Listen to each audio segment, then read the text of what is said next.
It's showtime, folks. Welcome in. Chasing Big Joe, 1025, 1063, the game on this Tuesday. He is Big Joe Dubin back in the saddle. Chase McCabe with you. Dr. Crane, Nick Frazier on the ones and twos with a fresh haircut. Looking good back there.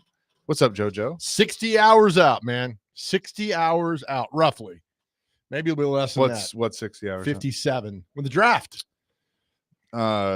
Like draft beer or? Ah, that's it. Yeah, man. So the draft Thursday. Yes, looking forward to that. We'll be at Twin Peaks in Madison. It will, and then on Boom Baz in East Nashville on Friday. So a lot going on with that.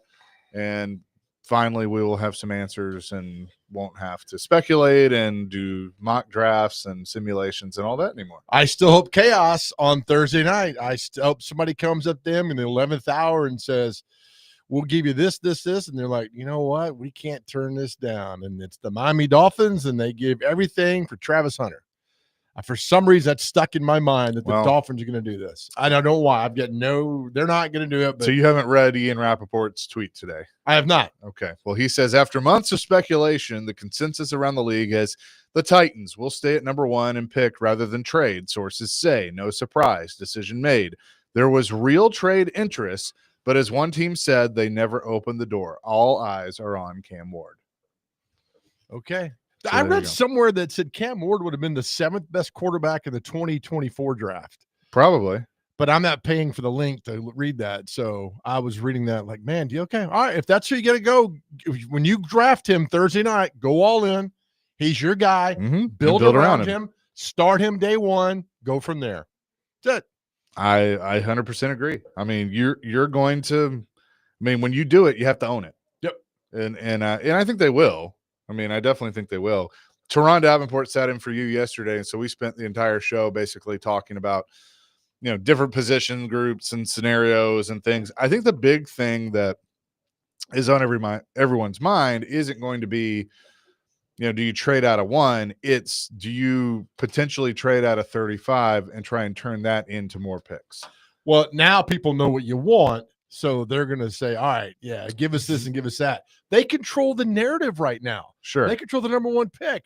So now they can field everything else. Now at 35, you're the seller basically. Like, so what can I get from somebody? Well, and if you look at different mock drafts, there could be a run on, quarterbacks around 35 in the second round. And so if you find a team that is desperate to get the quarterback, then you might find a dance partner and be able to get something out of it. Because I've done a few simulations that, I don't want to move too far out of 35 because, there's been a receiver or an edge rusher at that pick.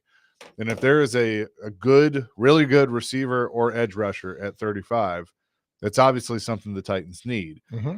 So I don't want to move too far away from it. But if I can make a move and get a third round pick out of it, then I would do that. One simulation I ran on Friday was trading 35 and 103 to the Jets for 42 and 73. Okay. And so that gives me a second and a third round pick. And then I was able to actually take 42 and trade up to back to 37. Look at you wheeling and dealing. So I felt good about it. Well, who'd you at get? The end of the day, I don't remember. I just remember doing the trade. Getting it done. Yeah. I don't know. I look, again, we've talked about this. I want the chaos Thursday night. I want all kind of trades and things that go on. But the one simulated draft I go back to was the one where they got the edge rusher out of Georgia, and I forget his name.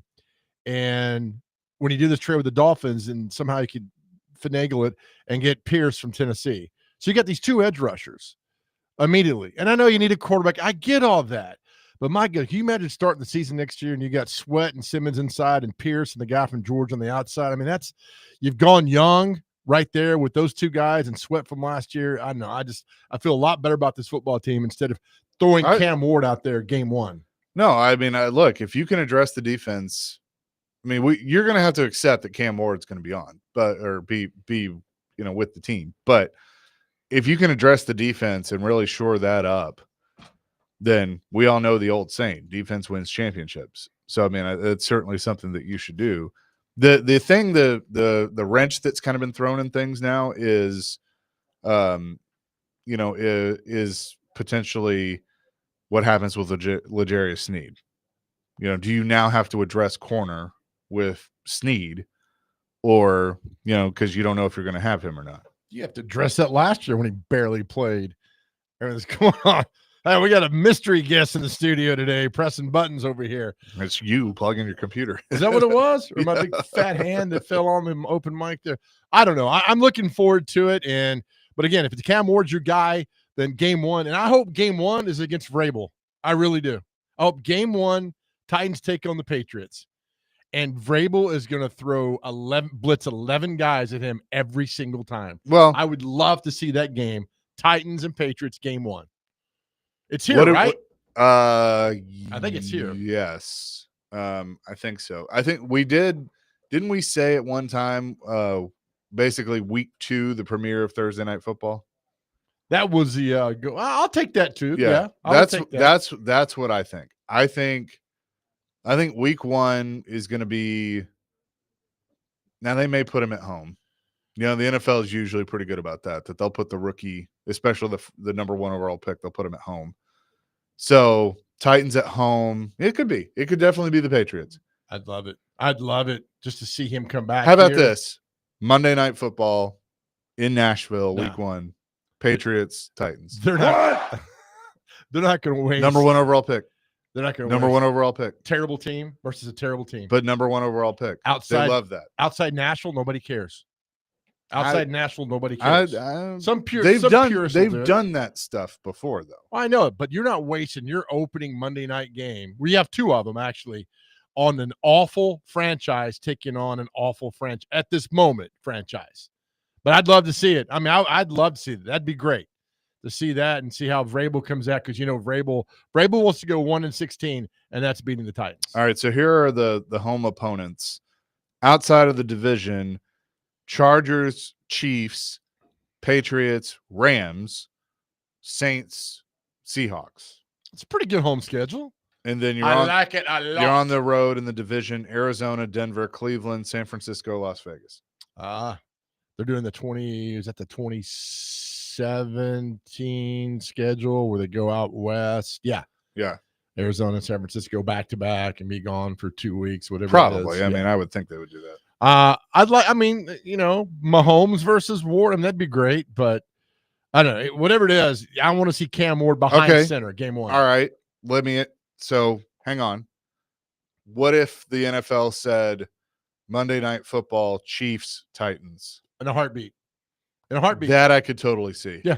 Because they do 2, right? Don't they do like a Midwest, East Coast game? Not always. Sometimes they do that later. And they go out west? Yeah, sometimes they do that like in the later weeks. It just depends on what they want to do. But I'd be curious of that. I don't think it'd be Sunday night, but again, it's the Chiefs. If you're featuring the Chiefs, then you might consider it.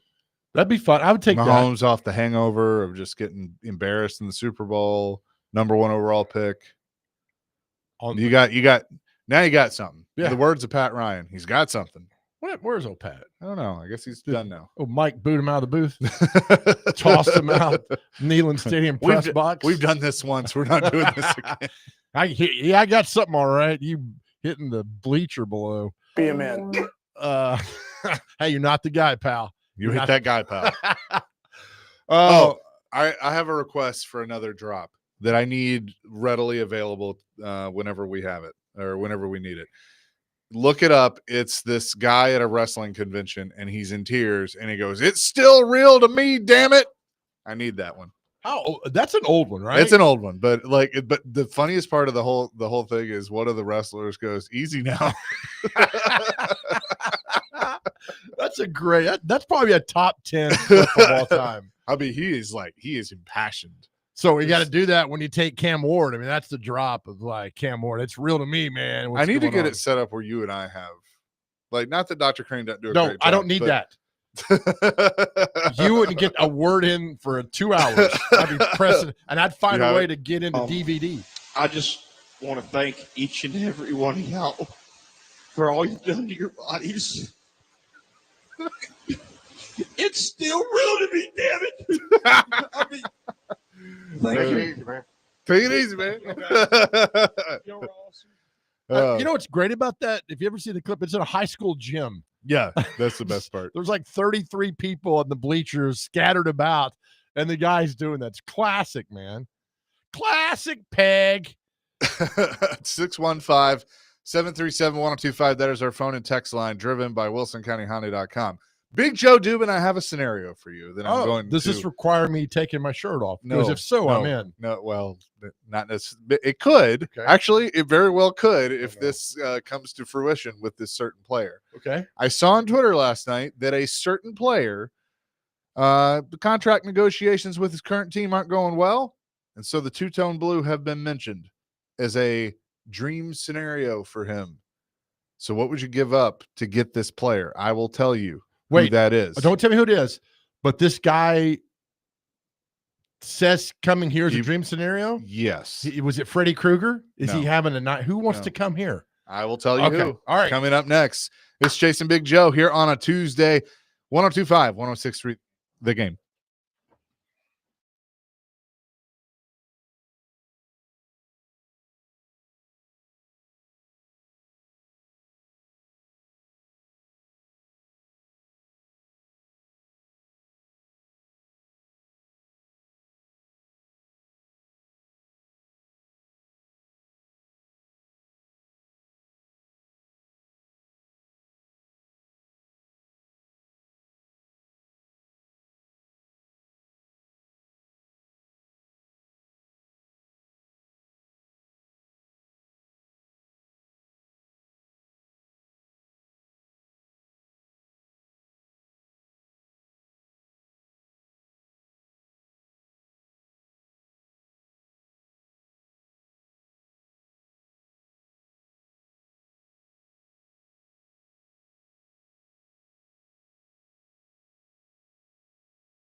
Chasing Big Joe on this Tuesday, 102.5, 106.3, The Game.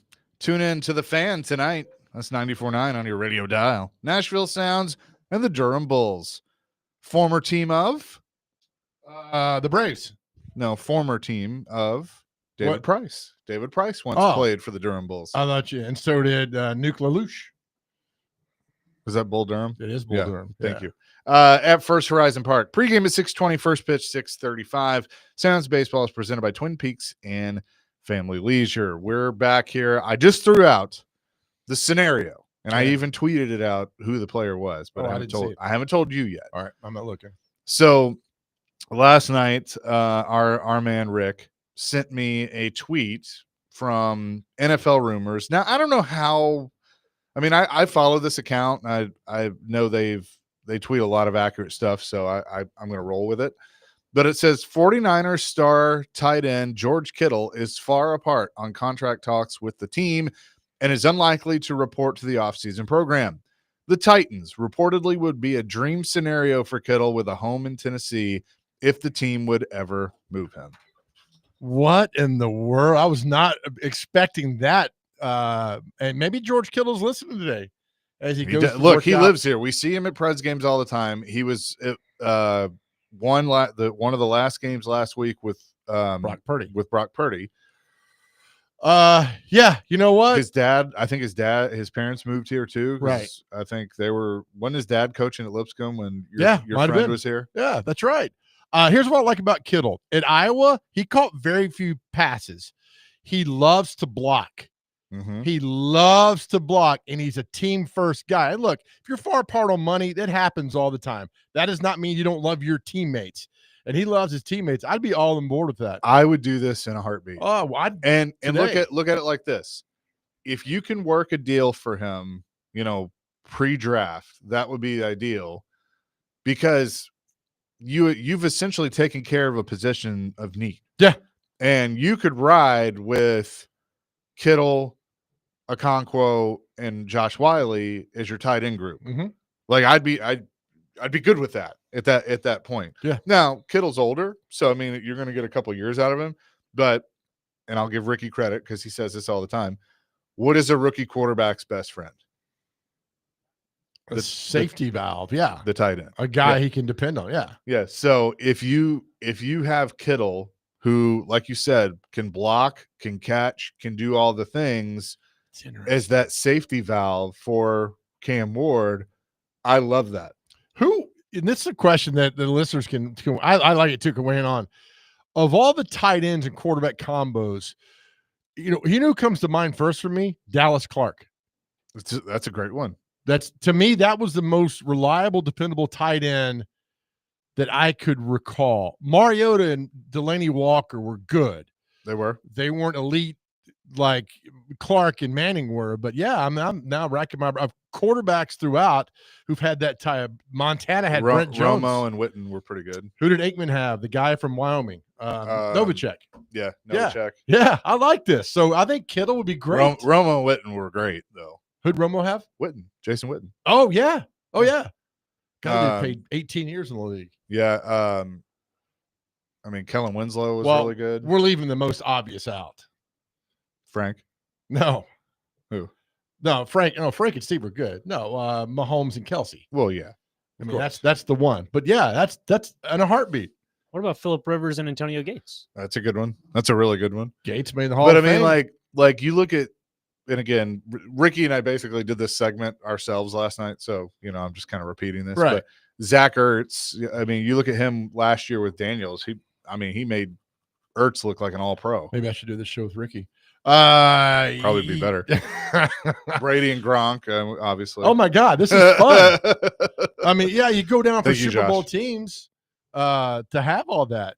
Like who? Okay, who did Big Ben have? That's a really He didn't really have a tight end. He had Hines Ward. Saved his Yeah. butt. I mean, and he had There are Bettis- he had- exceptions. He had Bettis too. That was could kind of be that. Yeah, I mean, not every Super Bowl winning quarterback's going to have, like Rodgers in 2010. He didn't have like a go-to tight end in the vein of a Clark But, or Kelsey. But I'm curious now, like looking at the last few Super Bowl. Okay, so the Eagles, I mean, did did Hertz really have? Not really. I mean, who's their? Dallas Goddard. Yeah, Goddard. Yeah, and then I mean, you he's had Zach okay. Ertz on the back end of it. But Yeah. Yeah, this not standing out like All that. right, Chiefs, Mahomes, Kelsey, the Rams. Not really. I Nope. mean, Bryson Hopkins played. Did well. Did in that- really in well in the that Super game. Bowl. That's Yeah. right. After Higbee got hurt. Yeah, Higbee was there. He was good. Tampa was Brady and Gronk. Chiefs. Now here's what. Now you got to run here. Brady and Gronk with Tampa. Kelsey and Mahomes with Kansas City. Brady and Gronk with New England in 19. The Eagles. Now, who was there was the tight end that threw the Philly special, right? Trey. Was that Trey? Yeah. I don't know. I wouldn't put that in that category. Brady Trey Gronk. Burton. Trey Burton. Yeah. Did Peyton have one in Denver?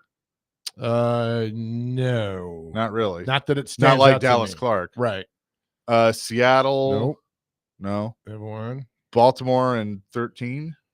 Well, yeah, I'm going to 12 season. 13 was when the Super Bowl was played, but it's the 12 Yeah, the season. 12 season. No, Flacco didn't really have anybody. I mean, because Andrews is another one that, like, if things aren't going, if he could be exiting Baltimore. So if Mark Andrews is available, I would take him too. Are they still mad at him for dropping the pass that was Probably. thrown at his feet? Probably. Okay. But I mean, I would take Mark Andrews. In a Oh, yeah. heartbeat.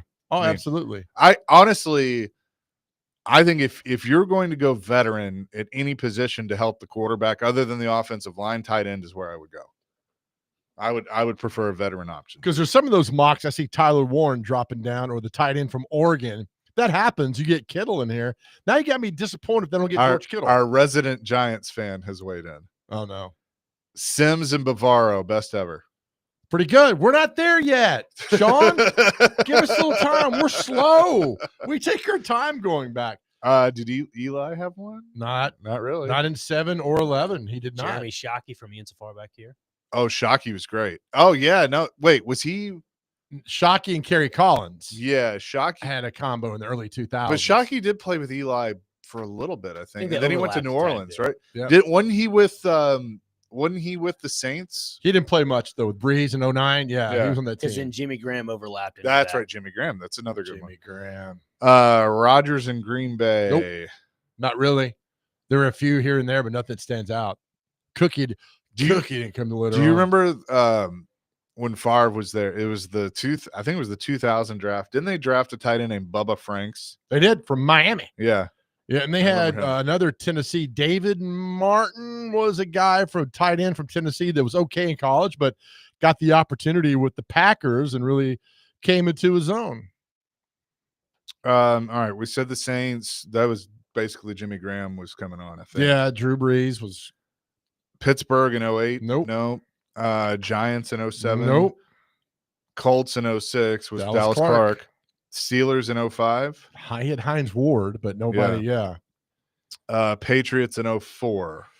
Who's the guy on SEC Network? The SEC Network is going to beat up Peter Burns for running his mouth. What's that guy's name? Daniel Graham. Yeah. Daniel yeah. Graham was And a then- good and go-to then for him. 03. Same thing. Tampa in 02. Brad Johnson didn't really have That was the defense one. That's, Yep. I mean, Patriots in 01. Vrabel. Yeah. I mean, really? Yeah. You're not wrong. 8 for 8 touchdowns for Brady. Ravens in 2000. Shannon Sharp. That's right. Dilfer That's found a combo, but that defense won. But Shannon Sharp was the guy. Rams in 99. No, not really. And But Titans Titans, had Frank. there you go. Broncos in 98, 97 had Shannon Sharp. Yeah, that's right. Yeah. That's right. So he has 3 Super Bowls. I think so.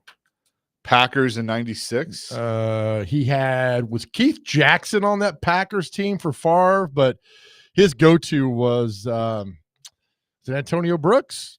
I know Andre Rison was on that team. Desmond Howard was on that team. Reggie White was on that team. So I don't remember exactly. And then you had the Cowboys in the 90s that you mentioned. Novacek.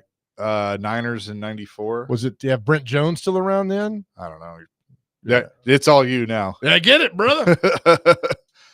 Redskins in 91. No, that was Mark Rippon didn't really have a tight end. I mean, there was one there, but nothing stands out. Giants in 90. So that would have been, was Bavaro on that 90 team? I know he's on the 86 team. I don't remember because it was Hostetler was the quarterback in 90 that got them to the promised land and one of the greatest upsets of all time, knocking over the Bills. Niners in 89 and 88. Montana had Taylor and Rice and Yeah. Brent Jones and Roger Craig and Tom Rathman. Redskins in 87. No, because that was that's Doug Williams. No, he just threw the ball deep, and Bears in 85, Bears did not. which is interesting because their coach was A tight end. I don't remember who that tight end was. It was Emery Moorhead, maybe it was the Bears, number 87. Niners in 84. Yeah, I wouldn't Brent Jones, but was another tight end. Went on to be a doctor. I forget what it is now. Raiders in 83. Hasselbeck's dad was on that team. Okay, that's right. Yeah. The late Don Hasselbeck. Yep. Redskins in 82. They had the Smurfs, all the wide receivers that were under 5'5" that were out there. Niners in 81. No. I mean, who was the receiver? Dwight Clark. Dwight Clark was great. I mean, he was kind of bigger, wasn't he? He was. Yeah. From Clemson. That's the catch that spun football into a different world. And then we'll stop with the Raiders in 80.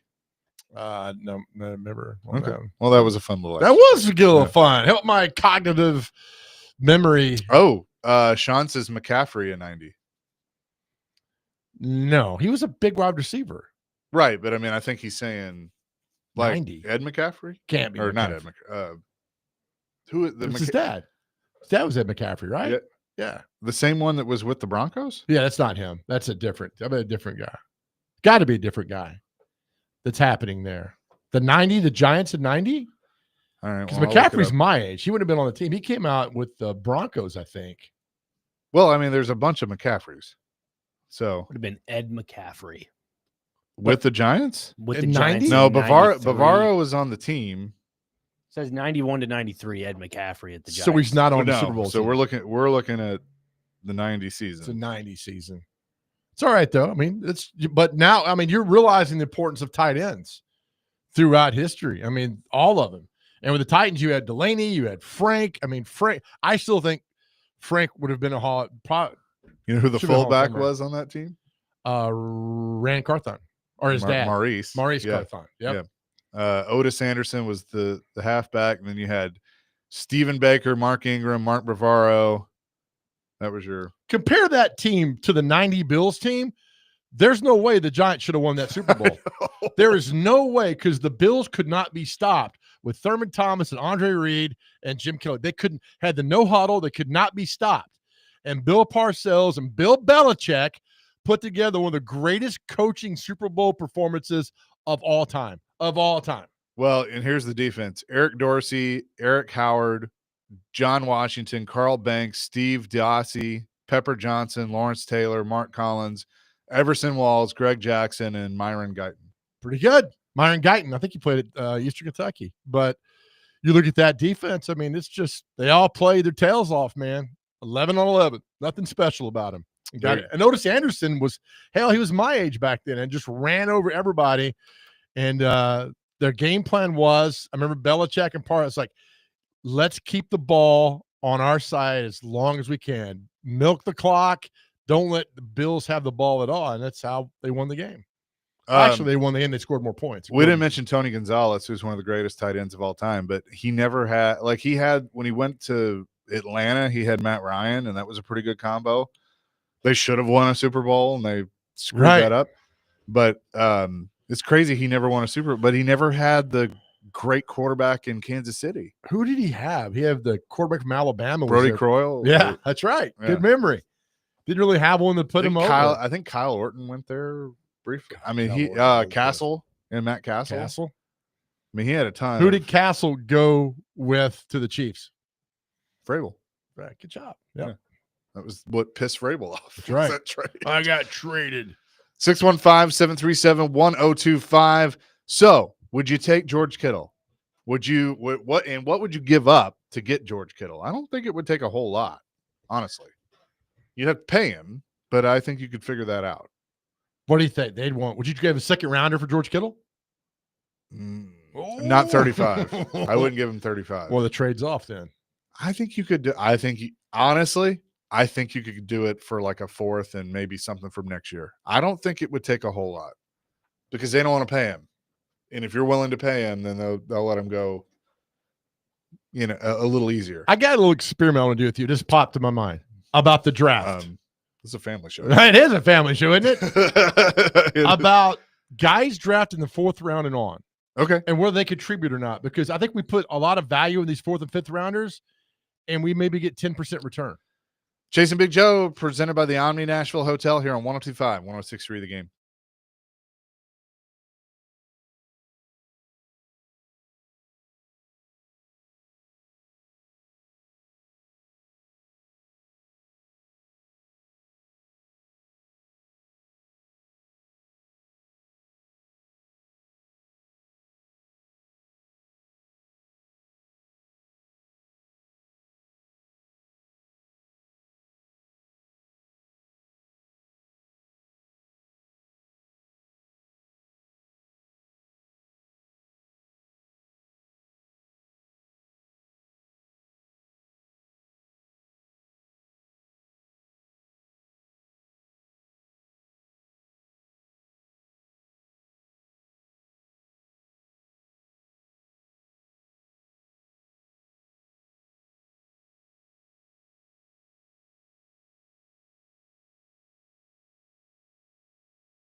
Chasing Big Joe, 102.5, 106.3, the game on this Tuesday. 615-737-1025. Would you take George Kittle? Oh, okay. All right. I forgot about that. So Tony Gonzalez, we said who was the quarterback? Trent Green. I forgot Trent Green was in Kansas City. Yeah. They spent a lot of time together. Good call. Thank you, guys. Yeah. Thank you. Trent Green, always a footnote in history. You know why? Because he's the one that got hurt and opened the door for Kurt Warner. In a Like- meaningless preseason like game in they're- 99. I'm one of those people, whenever I hear Trent Green's name or see him on TV or whatever, and he does a fantastic job, where I'm like a little pissed off at him. Yeah, a little bit. Yeah. Like, I'm a little like, I'm like, oh, yeah. Do you he's know the one who that got is hurt. really, really good friends with Trent Green and played football with him in Indiana? I do not. Our buddy Sudzo. Oh, wow. That's They're cool. very, very good friends. I didn't know that. Yep. Weren't there two guys that got hurt? for the Tony Banks was on that team, and Tony Banks ended up getting another Super Bowl the next following year, if I remember correctly, with the Ravens after that. Tony Banks, Derek's buddy from Michigan Yeah. State. But then Warner stepped up, and the rest Right, is because history. I think Warner went into training camp as the third string quarterback. Probably, maybe fourth string. Yeah. There's that one video on that video, picture of he's with the Packers. He's fifth string. Yeah. Like, He was like a camp arm. That yeah, was all he that's was. all it was. And then he blows. I'll never forget that 99 season when they started out 6-0 and they came here. Mhm. And then because of false start Fred Miller, because they Oh, couldn't yeah. block Javon Curse. That might have been the loudest pro stadium I've ever heard in my life that day. Yeah. It's nowhere near, it wouldn't rank a top 10 in college, but as far as pros were. All right, Chase, let's do this. We're talking about George Kittle, and you're giving a fourth rounder for him. I'm going to go back to 2010. These are Titans, and you give me a yay or nay. These are Titans players drafted in the 4th and 5th round. This 2010. Their first pick in the 4th round, 2010, was a guy I think I give a thumbs up for, Alteron Werner. He was good. He was All right. good. He was a good corner. He got paid by Tampa, That's I right. think. Yeah, Yep. but no, he was good. Robert Johnson went after him in the 5th round. Rusty Smith in Good the 6th round. Good blues musician, Robert. He Johnson. was. Yeah. Let's go to 2011, 4th rounder, Colin McCarthy.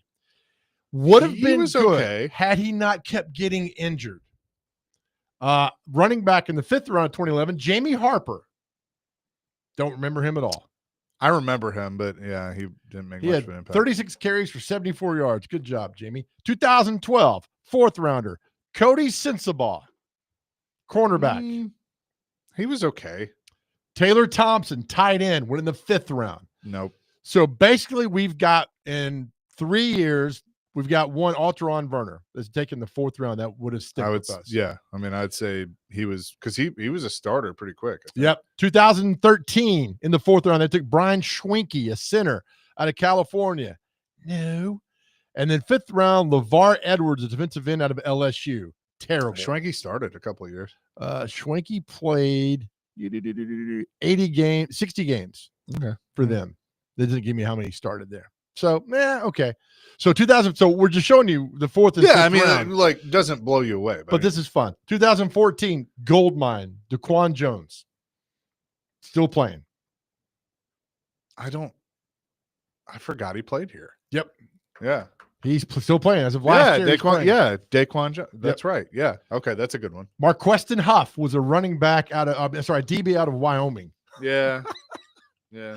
But they took Avery Williamson, was winning the 5th round that year. So they got lucky with that guy. Can I tell you something really funny Yeah. about this exercise? And this is where I think the Titans are going to have a problem. A lot of these names that you're throwing out there that, especially if we talk about guys that literally had a cup of coffee, maybe half a cup of coffee, I remember their name.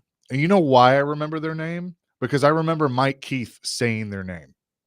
And I hear Mike Keith's voice saying their name, Jones. listening to either a preseason game or, whenever they had their cup of coffee. Now, this is why I think the 49ers would not give a 4th. I think it's a 3rd rounder for Kittle. I know the Titans don't have one, but they're not going. Look, they can have next year's and figure it out next year. 15, Angelo Blackson, still in the league, still playing in the league. Is he really? Yep.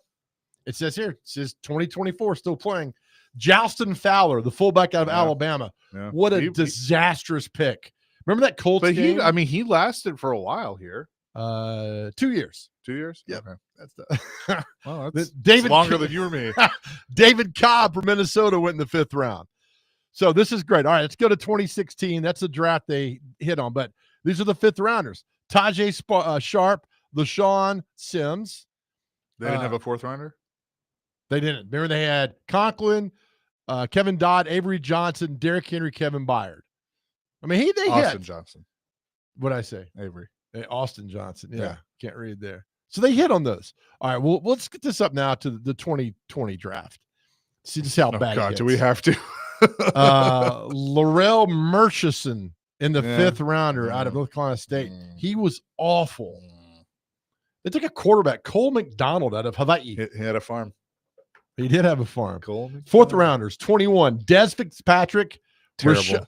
Rashad Weaver came with all this hype and was awful. Yeah. And then Not Racy good. McMath.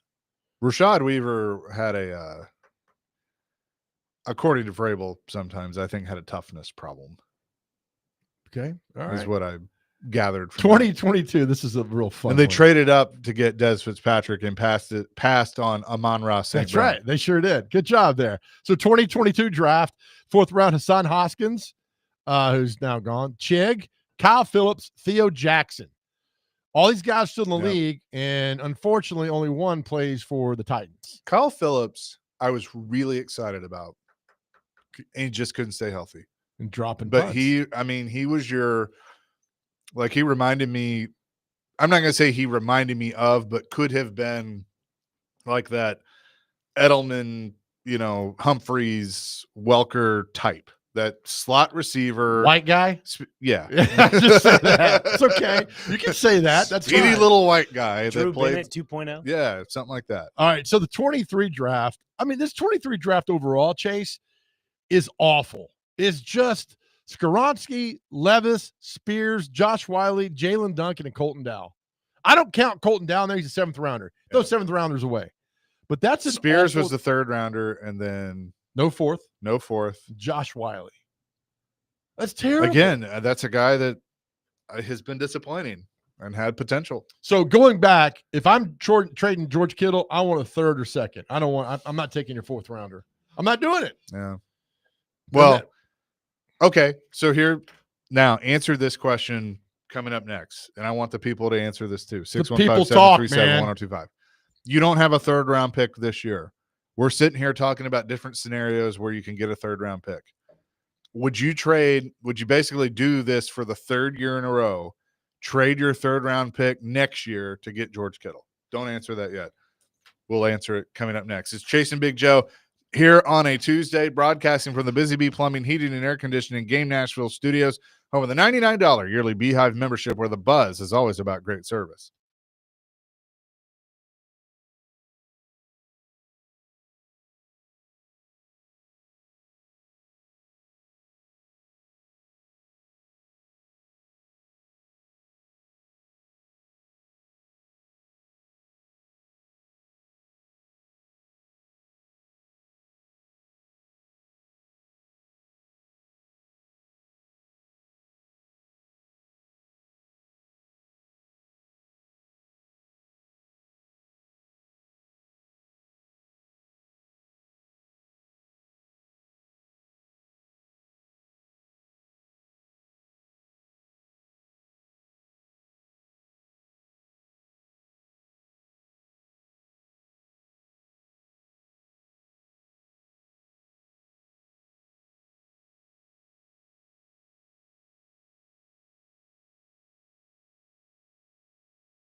They might try and move into that third round, potentially move back at 35 in order to do that. What's your sense on that? Yeah, I mean, it's funny. I get a lot of people asking me lately if they potentially, after picking somebody at 1, whether they potentially try to get back in the first round and get one of those receivers. And I'm a little bit more skeptical about that because, like all Mike Berganti's talked about, all Chad Brinker talked about, is trying to acquire as many picks as possible. I think I'd be hard pressed to think they're going to move up into the first round to get somebody. You never say never. You know, if this is Mike Berganti's first draft, you don't know how he's going to do things. But I think the more likely scenario, is they try to trade back at certain points in this draft and get more picks. And no, they can't be satisfied right now with having 1 and then having 35 and then calling it a day after the first 3 rounds. And I think you're going to try to get as many picks as possible.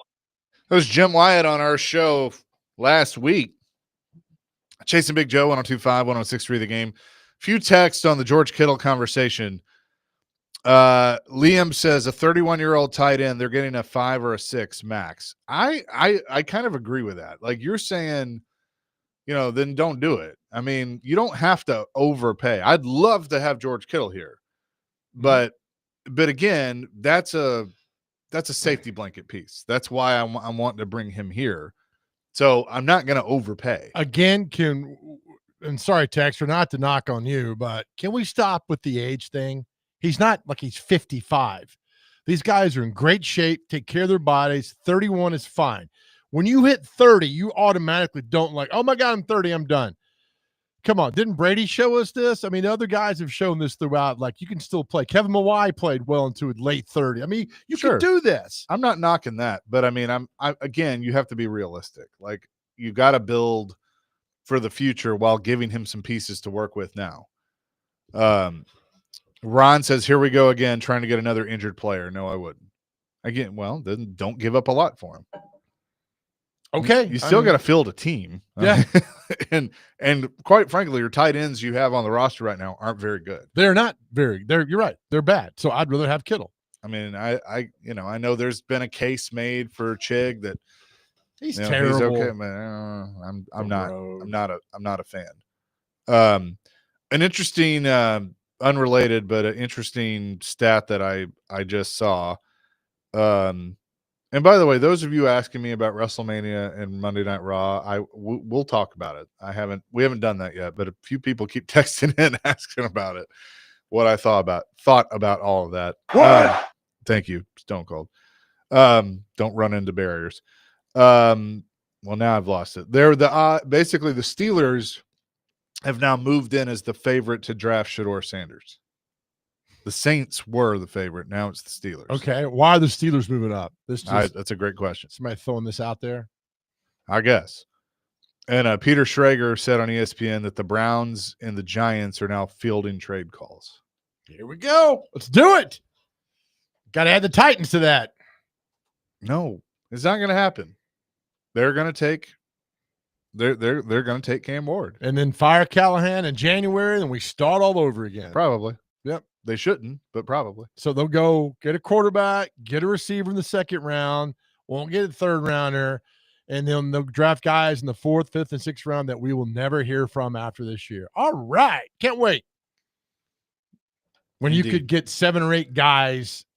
There's scenarios you can get 6 of the first 103 guys. You make a few 6 of the first 103, man. 6 guys, not 2. Plug these guys in. Let them go. Rebuild this team, not a player at a time. This is terrible. Yeah, well, no, I'm with you. Get as many as you possibly can. But so Thursday night, my son's got his last senior high school play. I've got to go to it Thursday night. And it's the same time the draft is. I know that they're going to draft Cam Ward, and I'm going to scream a profanity in the middle of his performance. That's how mad I'll be. He has something Friday too, right? And Saturday. Yeah. But it's Thursday, Friday, Saturday. Yeah. But the first round is Thursday night, right when the play starts. Yeah. So I need them to trade before that to figure it out. Look, Mike Borgonzi, Chad Brinker, and Brian Callahan are speaking today at 1:00. If you want to go to the facility and say, would you please do this? I'd love to get it done. I'd love to know their answer. I would be okay with it if we're on the same page that this guy's the answer, but I don't think he is. I think he's even close. I think they have convinced themselves that he is. And then it's up to the coaching staff to turn him into something. This is gonna be something. Yep. When Max Crosby plants him on the turf or wherever they play. Now we got Tommy saying Simmons for Kittle, a second and a third. All day. Look, Chaos. If you got them to agree to that, then okay, I might consider it. Give me chaos, man. Whatever it takes, whatever it is.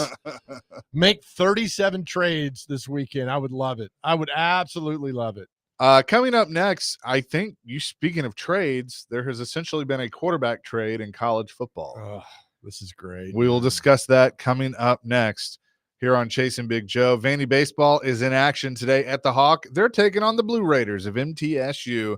Pregame at 5:45, the first pitch at 6. You can also listen on the Game Nashville app and at thegamenashville.com.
Hour number 2 of Chasing Big Joe, 102.5, 106.3, the game on this Tuesday. Hope you're having a great start to your day. 615-737-1025. That's our phone and text line, driven by WilsonCountyHyundai.com.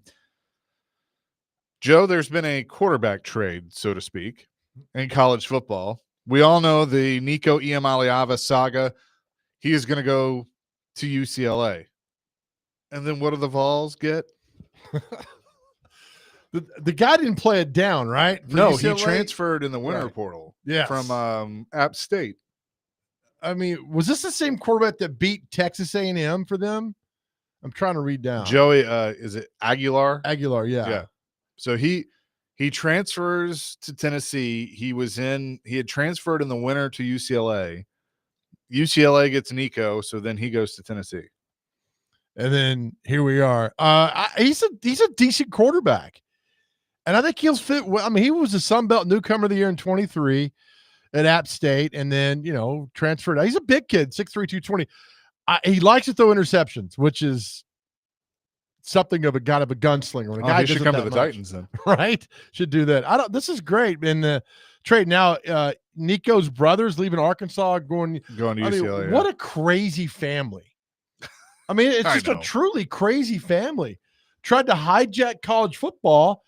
And again, I talk to Tennessee fans all the time. Every one of them are like, bye. Right. It's just like, okay. But then I said, what if he would have stayed? They're like, we loved him, but you're not going to hijack our program over this. Right. You already agreed to what was going on. We loved you. And now you're going to do this. And now all this comes out. Do you buy a little bit of that it was more the offense? Because I don't. No. I don't. No. But at the same time, like, I wonder, is he going to fit better in whatever UCLA is running? Look at the Alabama game when he overthrew receivers who were wide open. Right. He did it in the Florida game. Don't come in here with the Tennessee Chattanooga and Kent State and UTEP nonsense. And Vandy. Hell, Chase could have done that in the game. No offense, Chase. You could have done well against those teams behind that offense. No, I just think now it's a good narrative for them to say, oh, it's not about the money. We're going out here and do that. We'll see what he does. I mean, it's a Big Ten schedule now for UCLA. It's a couple of games. Like, he's got to go to Penn State, I think, in late November or whatever it is. Good luck. See what you got up there. But, well, now and here's what you have now. You bring in Aguilar, and you have a competition. If he gets beat out by one of the freshmen, he gets beat out by one of the freshmen. I don't think that they're probably not going to do that, but have a true competition, see what happens, and then go from there. And Vols fans, just, when you get upset in the middle of the season, when you go and you lose by 3 touchdowns in Tuscaloosa, remind yourself. I don't think they will, man. And they may not. I'm just saying, if they do, you're going to have to show some patience. But you're right. I mean, look, they might, but I think, and I haven't done a deep dive on this team yet, I think they had some other glaring holes that they were going to have with or without Nico. So, I mean, I kind of felt like this team was going to take a little bit of a step back. I agree with you. And what happened, when Hooker was there, Hendon Hooker ran that offense to perfection. They were quick. They were fast. They were go, go, go, go, go, go. And now with Nico, they slowed down a little bit. And I think that took kind of the surprise, because the whole thing with the offense is it's so fast, you don't have time to react. And that's the or sub or catch your breath. Or if you get one mismatch, you're done.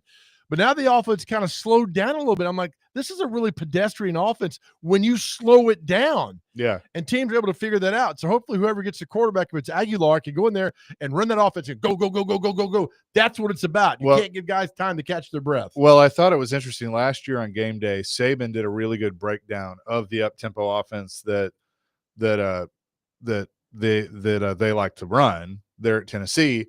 And I mean, that's what he said. He goes, the defense can't sub. Now, the offense are able to get guys in and out real quick, but the defense can't look to see what they need, and so the defense doesn't have time to sub. What if the defense is dominant then? Well, yeah, but I mean, he said sub and dominant. Keep going. Okay, thank you. But Saban said it wears them out. It does. It wears everybody out that goes on that way. So I don't go back to Try that. and make a great point. You just, But you set me up, man. It's like when the Sounds play that sit team you down from, in a second. It's like when the Sounds play that team from West Tennessee. You know what it does to me. I can't control it. Oh, look, now you got 3 quarterbacks in there. Figure out who it is, and I agree with you. If McIntyre or what's the other guy's name? Merkowitz? Merklinger. Yeah. Here we go again. Merklinger. I'm gonna need you to fire that salesman. Look, if you go in and you beat him out, fine. But here's the deal: Heupel's got May, June, July to work with these young guys with McIntyre and Merklinger to get it done. And so it's not like you're just game one, like, here you go play. And who was game one? Syracuse? I think it's Syracuse somewhere, like in Atlanta or something, which is not going to be easy. But it's not like you're putting the guy out there game one, say, all right, here's no preparation, go. Heupel's a smart coach. He's a good quarterback coach. They'll have these guys ready to go by September. Atlanta. Syracuse and Atlanta. Okay. Remember when Tennessee beat NC State and then Dooley put that stupid leather helmet on after the game? Like 2012 or 13. Oh, yeah. Because they preempted the game blitz. We were doing the high school show with them. I remember that. And then Dooley put that goofy head on, that leather helmet on. Everything Dooley did was goofy. It was. But no, look, it's what's happening now. You go on, you compete for it. Problem is, what Derek Mason said about, with all these guys transferring in, get rid of the spring practice and give us the OTAs in June and July. Now this guy can come in and work with the team. Otherwise, his first official practice is in early August with the Vols. So that's what the situation is now for them. That is the situation. That is for sure. 615-737-1025. You do it to me. I'm going to do it back to you. That's what she said. What in the world? Oh, that's a good little mashup there. Play it again. That's what she said.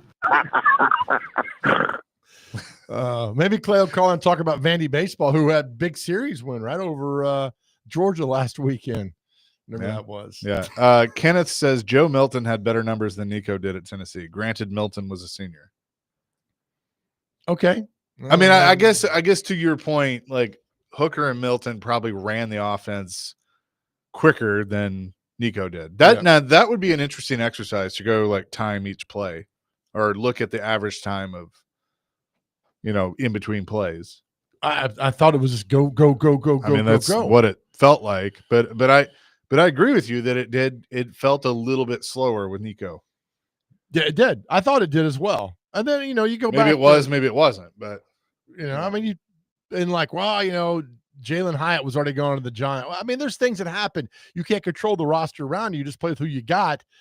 But now, we're breaking down Nico stuff after what happened. And, it deserves to be talked about. But I don't think anybody wanted to see him go 3 weeks ago. That once word got out about what he was doing, it's like, what's going on here? Yeah. We're gonna do this. Right. I mean, because again, it goes back to if he had been an elite player, this discussion doesn't happen. Like he's still here or still at Tennessee. They would have figured it out. It may not have even gotten public. Like they would have figured it out. But the problem was, it's like, dude, you're good, but you're not good enough to hijack the program. Right.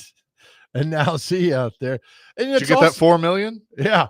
And also, talking to the friends that are they don't want him to fail. Go to UCLA and you're gone now. You're not with us anymore. Good luck out west and do whatever you need to do. But man, it would be great if somehow they come together in a bowl game, like the Nevada Bowl. That'd be awesome. Oh my goodness. We got Vrabel versus the Titans, Heupel versus Nico. I mean, it'd be a fun season.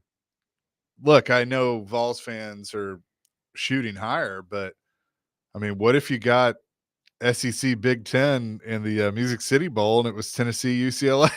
100%. Were you looking in the camera for that? No. Okay. I thought you kind of tilted your head to look into the camera and got not. all dramatic. No, I did not. What's going on here? But that would have been good. That would have been great, man. Oh, yeah, that's Scott Ramsey. I know you're listening. That's it. Make the Music City Bowl announcement today. UCLA versus Tennessee.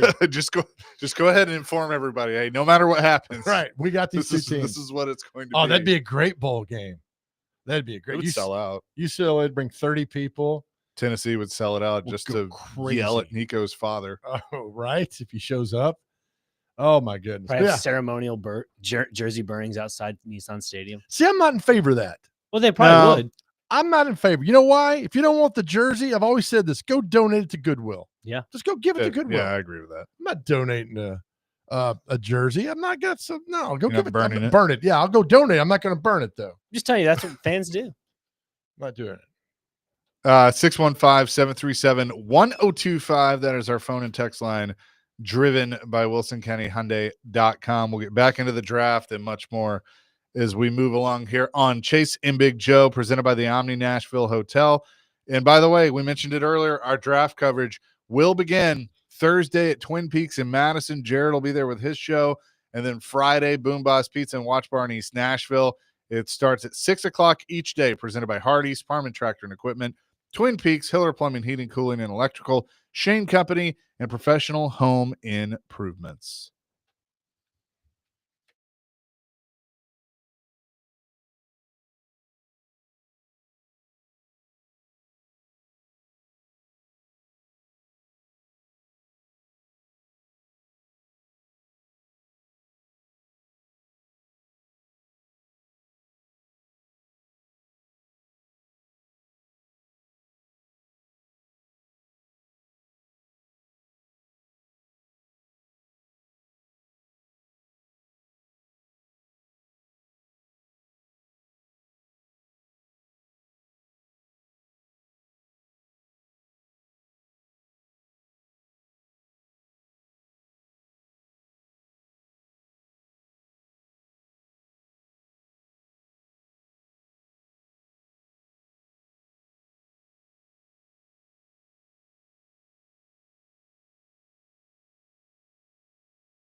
The first pick in the NFL draft, the Tennessee Titans select.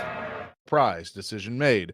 There was real trade interest, but as one team said, they never opened the door. All eyes are on Cam Ward. What do you think the chances are of a guy like you and a girl like me ending up together? Well, Lloyd, that's difficult to say, and we really don't. Hit me with it. Just give it to me straight. I came a long way just to see you married. Just least you can do is level with me. What are my chances? Not good. You mean not good like 1 out of 100? I'd say more like 1 out of 1,000,000. So you're telling me there's a chance? Yeah! Is that other teams to the Titans right now? Chasing Big Joe, 102.5, 106.3 The Game on this Tuesday.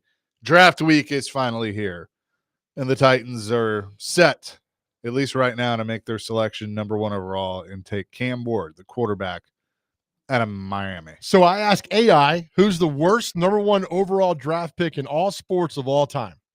Ooh, that's a great question. And I got Kwame Brown, NBA 2001, Jordan's pick. Drafted first overall by the Washington Wizards, Brown was the first high school player to be selected with the top pick. Lackluster NBA career, earning him a reputation as a significant bust, even more so as the number 1 overall pick. So more than Jamarcus Russell? He's second. Okay. Yep. He was pretty bad. My Jamarcus, the Jamarcus Russell story about what they put money in the play. Yeah, he's like, I loved it. And then, or they gave him a blank DVD and said he watched the film. Yeah. Yeah. That was I love it, man. But I think to me, Jamarcus is, I mean, it's pretty bad. You put it out there and have that. I just overall, I mean, and then they had this one of the AI popped up. Ryan Leaf. Oh, Ryan Leaf wasn't the number 1 overall pick. So that didn't happen. He turned out to be a bad number 2 overall pick. Yeah, GQ's got a list. And then third is, well, they keep refreshing itself, so thanks. LaRue Martin by the Portland Trailblazers in 1972. Evidently, he was terrible. But I don't know. Kajana Carter, 1995 by the Bengals. Awful. Yeah, it was bad. Now, we're not doing this to say, I hope Cam Ward comes in here and leads his football team to the promised land. I mean, I really hope he is the answer. I just don't see all around everybody on board like, all right, that's a guy. We're fired up. It's kind of like, yeah, I mean, they need a quarterback, so he's kind of there, and so there, get it, goes on. I don't know. But, I mean, it's one of those things that we're not sitting there overly rooting for this guy to fail. I just think they need more draft choices. That's it. Bottom line.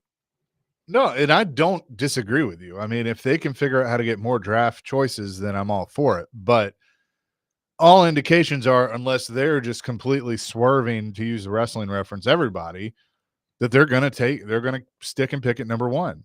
They've never done that as the Titans. I think they've had it 3 times as the Oilers. 60 something. NFL wise, 73 and 78. Yeah. But I'm not sure overall. Yeah. So, I mean, I get it. Like, you want that opportunity. Now, we can sit here and argue all day long that this isn't the year to have the number 1 overall pick. And while that may be true, it's what they got. So if that's what they're going to do, that's what they're going to do. If Willie's listening to this one, he knows about this. Worst overall pick. It's just what happened. Brian Taylor was the guy taken by the Yankees in 1991. He was a left-handed pitcher. He was good. So good. And he got into a bar brawl defending his brother, like broke his hand and ripped his shoulder out. And the guy he was Hall of Fame material. I mean, he was so good. And then, he got into altercation, defended his brother, and then towards labrum, was never able to pitch again. And the Yankees left holding the bag on this guy. But, I mean, it's a thing. You just never know what's going to happen. That's why we love this stuff, because anything could happen. Anything could happen with them. And we'll find out this fall if he's their guy. That is a very true and fair statement that we will find out this fall. Do you think Tim Couch is a bust? Yes. Yeah. He's a bust. Okay. You don't? I mean, he played for a while. I mean, Kelly Holcomb. Well, I guess so, because Kelly Holcomb beat him out. Yeah, it was like Kelly took his job. Number 1 pick, I guess. Just a massive disappointment. I mean, look, you can sit here and say, well, what if he wasn't with the Browns because he was the first pick by the restart Browns, that was an expansion team, essentially. So you can argue that, but I mean, by all practical purposes, he played 5 years in the league. He was a bust. He started 59 of the 62 games that he played, 22 and 37 as is his record. Completed 1,025 passes, 59.8, 64 touchdowns, 67 interceptions. Okay, you win. He's pretty bad on that. Need I say more? What are Jamarcus Russell's doing now? Wouldn't you like to talk to those guys? Like, what would you do? Well, I mean, like different? Ryan Leaf has been a great, kind of ambassador now to talk about his mistakes and all that. I mean, he's been on. We've had him on the station before. He's been in this building before. Has he? Mm-hmm. Super nice. Yeah, I mean, I watched Jamarcus Russell in 2006 when he beat Tennessee in Knoxville. I just marched the LSU team right up and down the field. Was like, this guy is something. But what happens? What happens? Do you want the latest on Jamarcus Russell? Yes. I would love that. Jamarcus Russell, the former NFL quarterback, is currently not involved in any coaching or working with Williamson High School, his alma mater, due to an allegation of misappropriating a donation. He was removed as a volunteer assistant coach in the fall of last year after being accused of taking $74,000 check intended for the school and deposited into his personal account. WPMI reported that Russell also faces a lawsuit related to the incident. That was at LSU? I believe it says Williamson High School, so I assume that's the high school. 74. It's like the great line from Die Hard. You take $74, they're not going to miss you. You take 74,000, they will fine you. What an absolute jackass idiot. I mean, you deserve this. You keep making this. No, I don't feel sorry for you now. You had the world in your hand. So now this is terrible. It all started with the film. 74, which I believe this because that's just a weird figure, right? So, I mean, does he go to the bank and says, "I want to deposit this"? Oh, great! Oh, it's made out to the school. Well, I'm gonna diversify the funds here. So what an absolute idiot. Well, I guess because he was involved with the school that was able to kind of be okay. 74. It's not okay overall. That's not. Yeah, I'm saying that's how the check got approved. Is because he was involved. Did you see the? You remember Justin Blackman, the receiver? Yes. Did you see that over the weekend? Just it's sad, man. Sad is the perfect world. Like, I feel sorry for him, but it's really sad. I mean, it was a first round pick, top 5. Had a ton of potential. He could still be in the league. He's 35. Like, he could still be in the league right now, but was arrested over the weekend. I think it was public intoxication. Yeah. He's overweight. Like, he looks awful. That's sad. I mean, hopefully somebody gets to him and can help him out. But I mean, I remember they took him to Oklahoma because he was great in college. Really good. Man. I'm like, uh-oh. I was like, oh man, he's in the division. Yep, Here you go. Exactly. And then you see what happens. Like, oh, that's awful. Just awful. Like, let's see. What were his stats? Like, I feel sorry for like Isaiah Wilson. I don't feel sorry for him. Because he knew what he was doing. This guy's got an addiction. And so it's sad. Isaiah Wilson is just lazy. This is what's really sad. 93 receptions, 1,200 yards, 6 touchdowns. That's it. In college? No, in the NFL. Oh, he scored 6 touchdowns? That's it. We got that many to do that. And really that happened I guess he played 2 years, 12 and 13. Yep, and then you got the DUIs, on and on and on and on.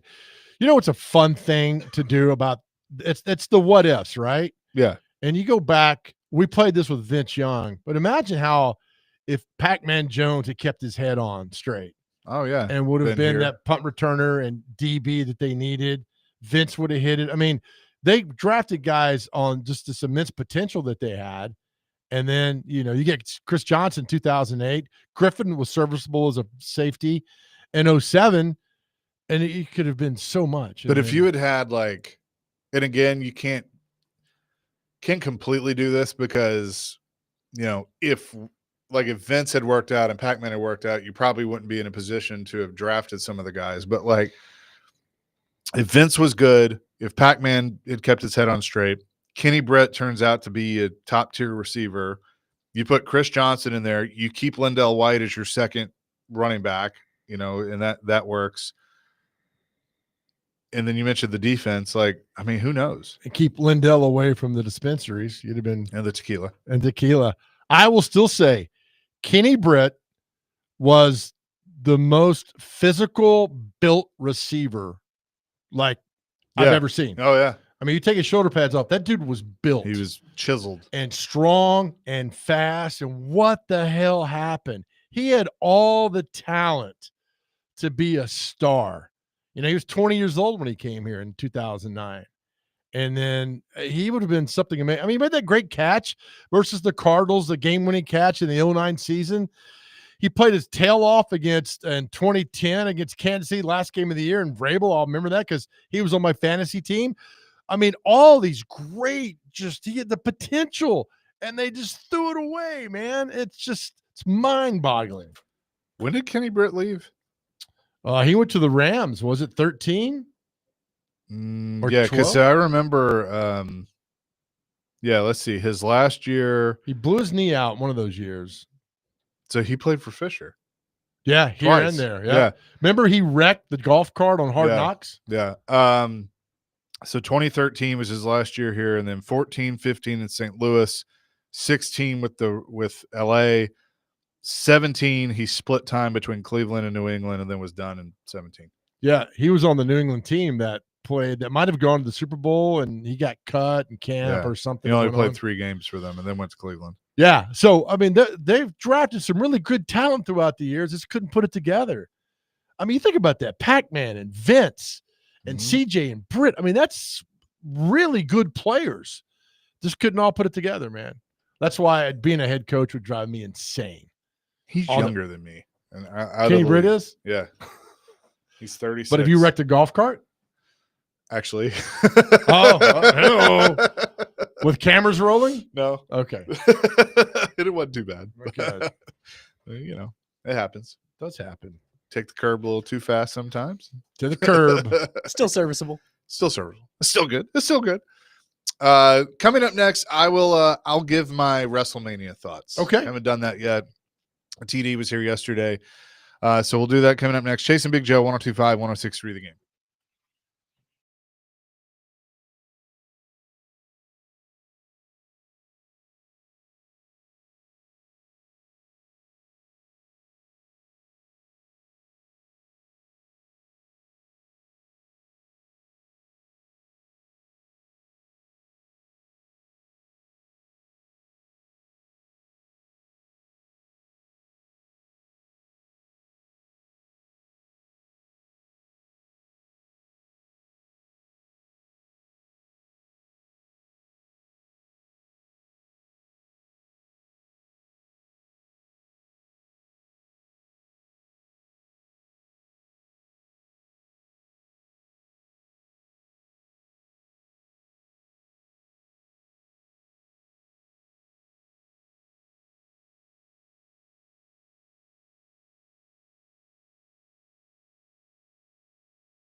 Covered by Cena. Covered by Cena. Patton's in the ring. John Cena has set the record. John Cena is the 17-time world champion. That's the great Michael Cole, how it sounded Sunday night at WrestleMania in Las Vegas. John Cena, in a lackluster main event, wins his 17th title. Chasing Big Joe, 102.5, 106.3 The Game. Several of you have texted my thoughts, asking my thoughts on the whole weekend.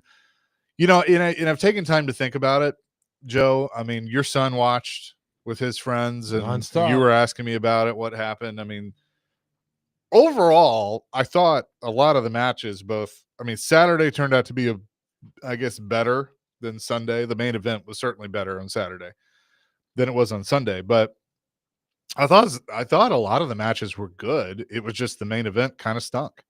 I mean, it was, Cena looked okay, but I mean, you can tell that he's not doing it full time anymore.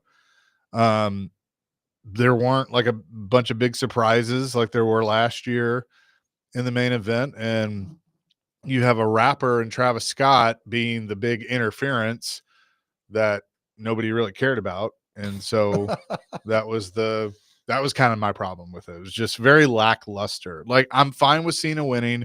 I'm fine with Cena winning in the way that he did. He won dirty. Like, he's a bad guy now. Like, I'm fine with that. As Michael Cole pointed out, who's the announcer for WWE, as he pointed out, Ric Flair in those 16 title reigns, he was the dirtiest player in the game. He didn't win them all clean. Like, I have no issue with that. It's just, and then you had The Rock kind of being a part of the build, and then he disappears. He wasn't there.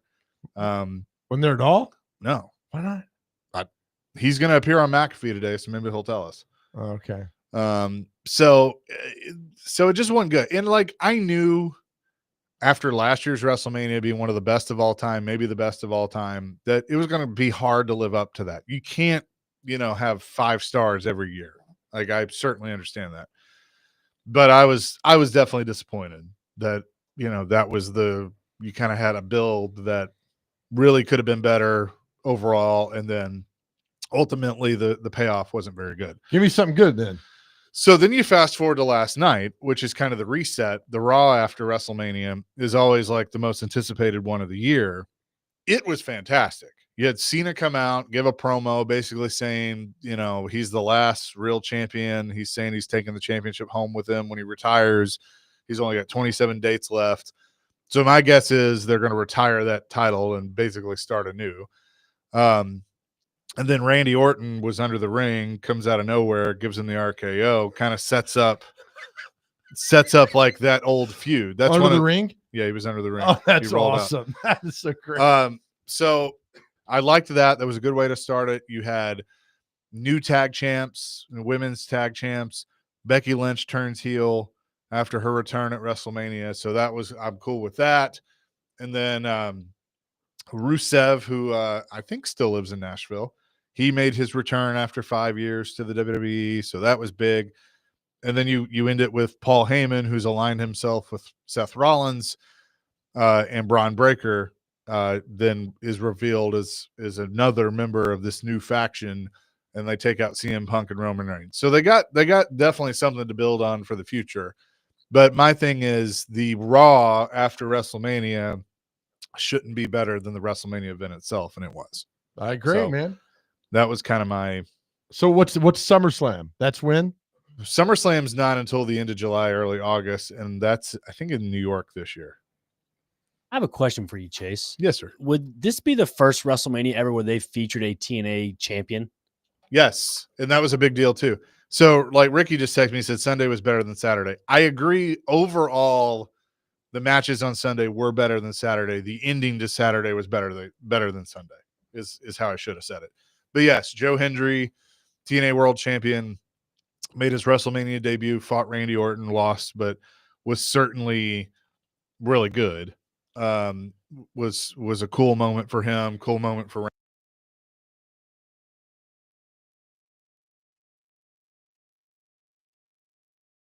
No, they just have a partnership. Oh, with them. partnership. I thought Yeah, they man. bought them out. Not Okay. yet. Lane. They probably will.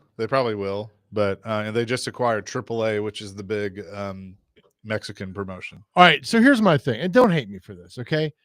But in the 80s and 90s, these guys had personalities, right? Mm-hmm. A Dino Bravo, a Ted DiBiase, a Honky Tonk Man. Who's the guy that does yoga now? Diamond Dallas Page. Yep. Do we have that now? Are there guys like that? I mean, you got guys with personalities. I mean, But then I'm hearing like Joe Henry beat Tom Smith, and then Frank McMurtry. it's hard. I need it's hard for nicknames. me to. I mean, you just kind of have to watch it to kind of understand some of the. Like Stone Cold. I mean, you knew. Yeah. I was like, So, oh, yeah. so now you have a guy. All right. So you remember the Steiner brothers? Yep. That went to Michigan. Yeah. Brian Breaker is Rick Steiner's son. He looks just like him. I like the name. He is built like a brick. You know what? Yep.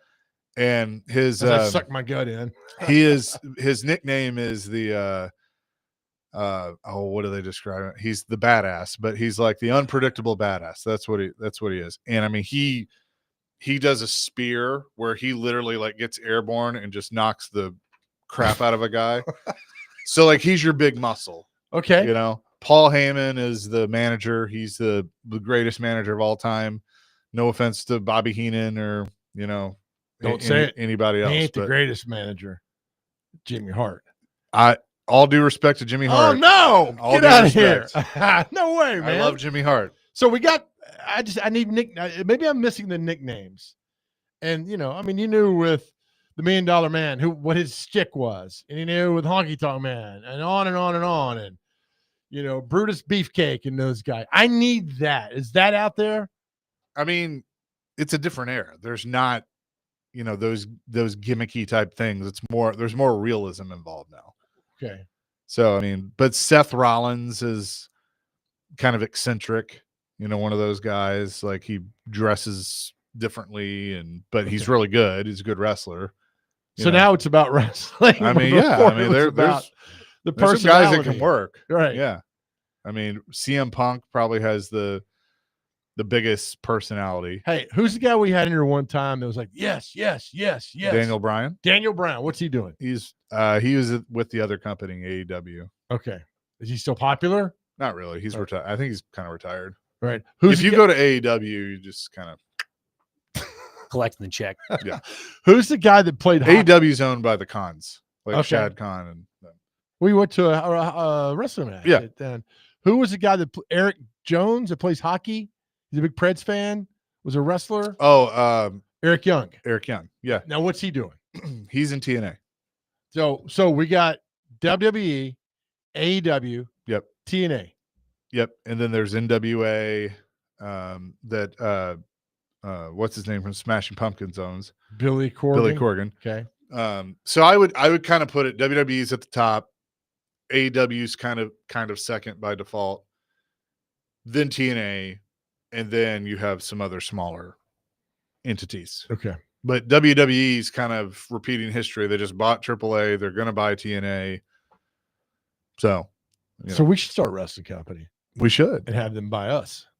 And our main guy is the grandson He's of the Lorenzo. booker. You're going to book. The I can do grandson of Lorenzo Parente, one Dr. Crane. As wise advice I was given as a kid, don't get into the industry. Oh, you would know, right? I'm just saying. Okay. Kitchen table conversations. I think just to add on to Chase's WrestleMania comment, the best match Sunday was the Damian Priest and Drew McIntyre. I think is what No Holds Barred. Is that what it was? Or Which one? the Damian Priest one with the Oh ladder yeah, and all the that? street fight. Street fight. Yeah, that was the best one. Did McIntyre have his eye covered?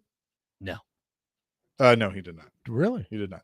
So I want to address a text, and he knew I was going to do this, so that's probably why he sent it. 5828. Chase, I hate to break it to you, but nobody really cares about WWE. Maybe the same 185 people go to the events, but come on, let's face it. It's boring, fake, and nobody cares. Sir, you are factually 100% incorrect because they just had 6 sold-out events in Las Vegas. The 2 events in the stadium, over 60,000 people both nights. Again, sold out. A SmackDown, a Raw, an NXT event tonight. And what it has done for the economy in Vegas would tell you that, yeah, I think a couple people care. So you're entitled to your opinion. When you say nobody cares, you mean you don't care. And that's fine. You don't have to care. I'm not making you care. Get it? Don't like it if you don't like it. But don't sit here and be, you know, like a person that's just like, you're an idiot for liking wrestling. I like what I like. You like what you like. You know, so Jared, you can take your burner account, you know, get rid of it. 9-11, man. We got this. Yeah. I mean, like, if we want to talk about it, we want to talk about it. People have texted in or tweeted at me saying, hey, I want your thoughts on it. So, like, again, this is what fires me up. I hate the phrase nobody cares because it's not true. People do care. You're you exactly just right. don't care. Just say, I don't care. Well, I mean, when an event sets, and I know Twitter and social media is not real, I get all that, but when it sets records again for trending topics and tweets on it, which is in the tens of millions, nothing comes close. Yeah, it's kind of a big deal.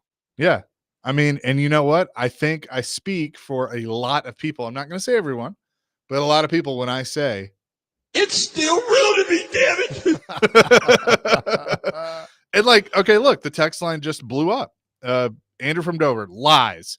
A lot of us love WWE. Keep it going. I disagree with the texture. It's definitely popular, but he's right. It's scripted and fake. The injuries in wrestling is real, but the outcomes are scripted. So to each their own. It's something fun to watch regardless of the outcome. I'm not arguing with you there. Now, I don't like using the term fake because the injuries are real. Like, they do get hurt. But yes, it's scripted. They're finally admitting that to you by doing a documentary on Netflix. That's going to take you behind the scenes of everything. Like, they know what it is. Mm-hmm. But right. you know, and it was at the Raiders. They made more money in one weekend than the Raiders did all season at the Raider Stadium. I mean, they did. They brought in more, you know, much more. Mark from Clarksville, how do you watch it knowing it's predetermined? If the NFL winners were decided before the games, would you watch? It's different. It's like okay, why do you watch a TV show? Like, what's it? Name a TV show. Breaking Bad. Okay. Is that scripted? Yeah. Is the outcome of each episode predetermined? Yeah. All right, there you go. But you like it, right? Yeah. I do like it. I like it a lot. Chase about to fight some people up. No, in here. that's fine. Love it, man. Chase, I love and respect you. I would never call you an idiot, but because you're not one. However, you stated it's the Las Vegas crowd that says it all. I mean, it's other crowds. They were in Las Vegas this weekend. But they sold this out in Philly. They sold it out in New York. Like, they do this in other markets. Right. But I don't want you to be a Rexford on the text line.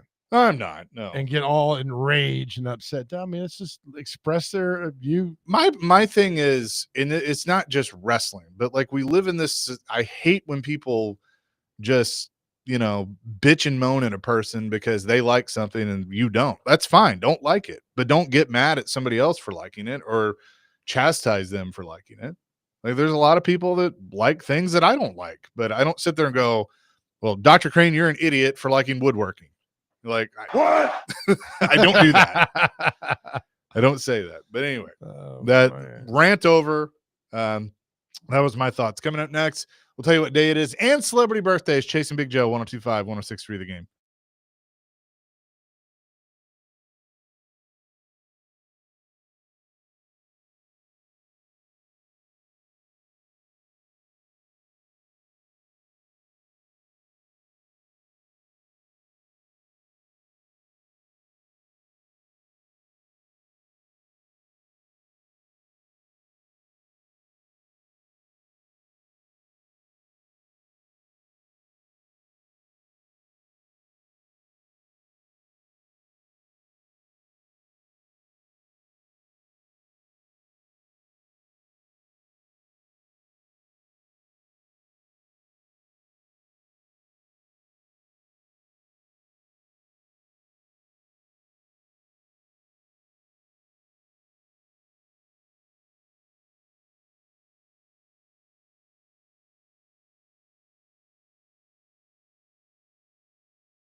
Chase and Big Joe, 102.5, 106.3 The Game, broadcasting from the Busy Bee Plumbing, Heating, and Air Conditioning Game Nashville studios, home of the $99 yearly Beehive membership, where the buzz is always about great service. Good discussion. We're going to agree to disagree with some people, and that's fine. Right. You know, no disrespect meant. And unless you get disrespectful with me, then I'll give it right back to you. You're ready to get into the ring with some of these people. Oh, yeah. I mean, there's some people that hide behind their keyboards and all that stuff. We know who you are. We got the IP number comes. Yeah. We know exactly who you are. Yep. I'm sending Rick to your house right now. Yep. So Dr. Crane, we got you. What I do? Josh says real quick, this is why I love listening to you guys. There's no other station or show that covers everything from golf to NASCAR to wrestling back to football and basketball, all on the same show. Where else can you get that? You guys are great. The only thing you're missing is the PFC Pillow Fighting Championships. Well, you know what? We'll get on it right Easy. now. We got Premier League darts and NRL, baby. Yeah, we do. Real quick, let's get to what day is it and celebrity birthdays. It is all presented by Jarrett Companies, Inc., above and beyond industry standards. Visit them at jarrettcompaniesinc.com. First on the list, we have In God We Trust Day. That's should be every day. Every day. Indeed. April Showers Day. Chemists celebrate the Earth Day. Obviously, today is Earth Day, so It that's is Earth celebrated. Day. Yeah. Girl Scout Leader Day. Shout out to the Girl Scouts. Those cookies are pretty good, too. International Mother Earth Day. National Jelly Bean Day. And to wrap it up, not librarians, but school bus drivers day. Oh, very nice. God bless them. All right, time for celebrity birthdays. Got to get them within two. Our first birthday is the original Joker himself in the movies, Jack Nicholson. How old's Jack Nicholson? 86. 80. 88. 1-0. Chase McCabe. John Waters, director John Waters. Today's his birthday. It's a Simpsons episode that makes me laugh every time. The Shoop Shoop Girl. Oh, was he? Right? Was he the director of that? He did, yeah. Zap. Yeah. Bart! What the hell? We work hard. We play hard. 72. 70. 79. Peter Frampton. 75. 78. 75 exactly. Chase up 3-0. Well done. Jeffrey Dean Morgan from The Walking Dead and was in that terrible rock movie, Rampage, maybe? Mhm. Awful. 48. 50. 59. Hoping that she doesn't defecate on your bed today. Amber Heard. Today's her birthday. Okay. 45. I'm afraid to answer. 40. 39. You know what I'm talking about, right? Yes, I know Okay, what you're all right, talking just about. Making sure. Machine Gun Kelly.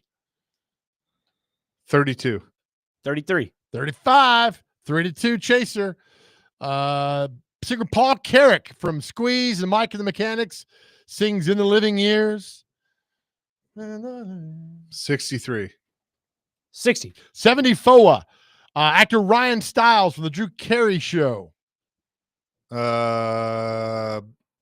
58. 62. 66. Byron Allen, comedian turned media mogul, who's worth $900 million. Crazy. Byron Allen. 50. 55. 64. Actor Chris Makepeace. He was in a great movie called The Bodyguard and Meatballs with Bill Murray. Love The Bodyguard. 67. 72. 61. TV personality Sherry Shepherd of The View. 59. 56. 58. Chaser knows his favorite show, people.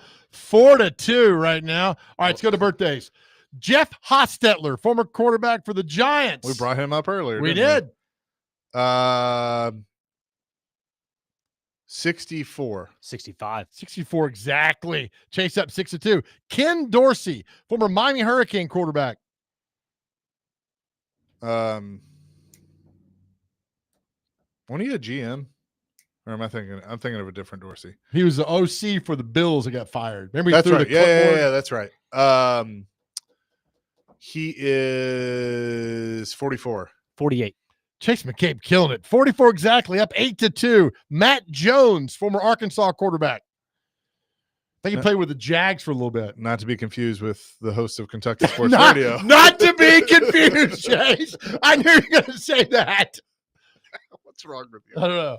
I'm going to say 48. 52. 42, last birthday, Marshawn Lynch. Beast mode. Get some Skittles. He is 38. 39. Oh, 39 exactly. Chase Nice. wins 8-4. Good job. Congratulations to me. Thank you very much. As we say goodbye, caller number 5, 615-737-1025. You're going to go see Metallica at Nissan Stadium Thursday, May 1st. Special guests include Pantera and Suicidal Tendencies. Woo! All right. Great show, everybody. Hey, to our guys out there, if you are struggling on your cell phone, you can call or text 988. There's somebody always there to talk to you. You might be having a bad day. Remember, storms don't last. They don't last. And know that we love you. And more importantly, more than anything else in this world, God loves you. Still real to me, damn it. Peace, love, rock and roll DVD coming up next. 102.5, 106.3, The Game.